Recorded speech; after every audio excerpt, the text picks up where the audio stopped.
கர்த்தருடைய நாமம் ஒன்றே மகிமைப்படுவதாக. அக்டோபர் மாதம் 1ஆம் தேதி 2024ஆம் ஆண்டு காலை நேரத்திலே உங்கள் அனைவரையும் ஆண்டவரும் இரட்சகருமாகிய இயேசு கிறிஸ்துவின் நாமத்தில் அன்போடு வாழ்த்தி நான் வரவேற்கிறேன். இந்த அக்டோபர் மாதத்திலே நாங்கள் இந்த காலை வேளையிலே சங்கீதத்திலே இருந்த ஒரு வசனத்தை வாசித்து அதை நமக்காக சுதந்திரித்து அதிலே உள்ள வசனத்தின்படி நாம் ஆசீர்வாதத்தை பெற்றுக்கொள்ள உங்களை அன்போடு அழைக்கிறேன். சங்கீதம் 68:9 இப்படி சொல்கிறது: தேவனே, சம்பூர்ண மழையை பெய்ய பண்ணினீர், இளைத்து போன உமது சுதந்திரத்தை திடப்படுத்தினீர். சம்பூர்ண மழையை பொழிய பண்ணினீர், இளைத்து போன உமது ஜனத்தை திடப்படுத்தினீர்.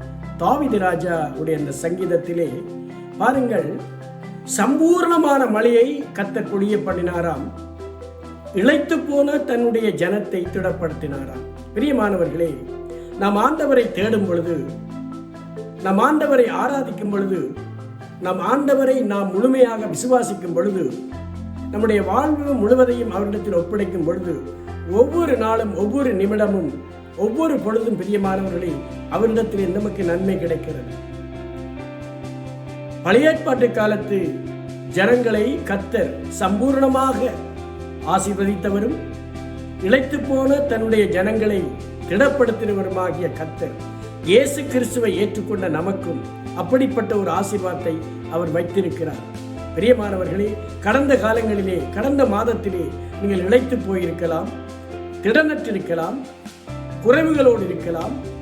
இந்த மாதம் அக்டோபர் மாதம் 1ஆம் தேதி ஆண்டவராய் இயேசு கிறிஸ்து இந்த தாவீது ராஜா சொன்ன வசனத்தின் போல தன்னை நேசிக்கிறவர்கள், தன்னிடத்திலே வருகிறவர்கள், தன்னை நோக்கி பார்க்கிறவர்களுக்கு சம்பூர்ணமான ஆசீர்வாதத்தையும் திடனற்று போன இருதயத்தையும் இந்த மாதத்திலே அவர் திடப்படுத்த வேண்டும், திடப்படுத்துவார் என்று சொல்லி இயேசு கிறிஸ்துவின் நாமத்தில் நான் உங்களை ஆசீர்வதிக்கிறேன்.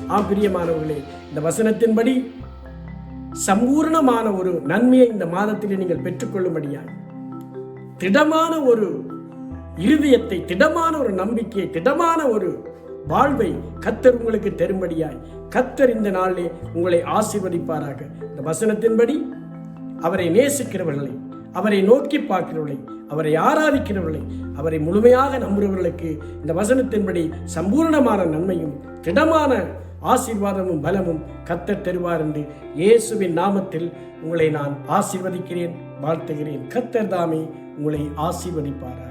ஆமென்.